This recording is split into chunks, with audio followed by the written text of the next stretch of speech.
I accidentally fell into the pool and sank to the bottom. But the guards didn't notice. Luckily, an orca swam over and pushed me up onto the platform. It saved my life. So the next day I went to the circus. I threw the orca a fish as a thank you. But it didn't eat it. Instead, it pushed the fish back to me. I tried to show it how to eat it. But the orca just shook its head and opened its big mouth.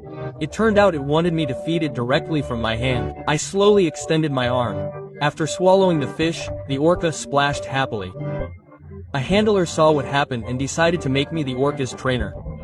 I readily agreed and named it Willy. With me by its side, the orca became increasingly agile, and we became close friends. One day, the owner of the venue came to watch a training session. Seeing our excellent cooperation, he was pleased and decided to put on a show. But on the day of the show, many of the audience members kept banging on the glass. The loud noise frightened Willy. When I called out to him, he made a panicked sound as if begging for the show to stop. But I still chose to continue. Willy nodded his agreement. However, as soon as he entered the water, the audience pounded even harder on the glass. Willy lost control. He slammed into the glass wall, sending the audience running in terror. The owner of the venue had his assistant inspect the glass. He found a loose screw. But instead of fixing it, he secretly planned something. That night, I went to see Willy.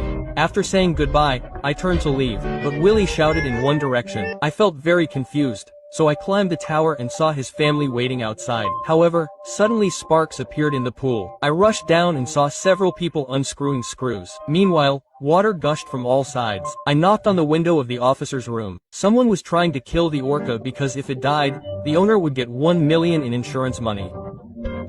So I suggested that the orca be returned to the sea. The next day, we moved the orca on a trailer and pushed it back into the sea. Everyone cheered with relief, but suddenly, 2 boats cut us off.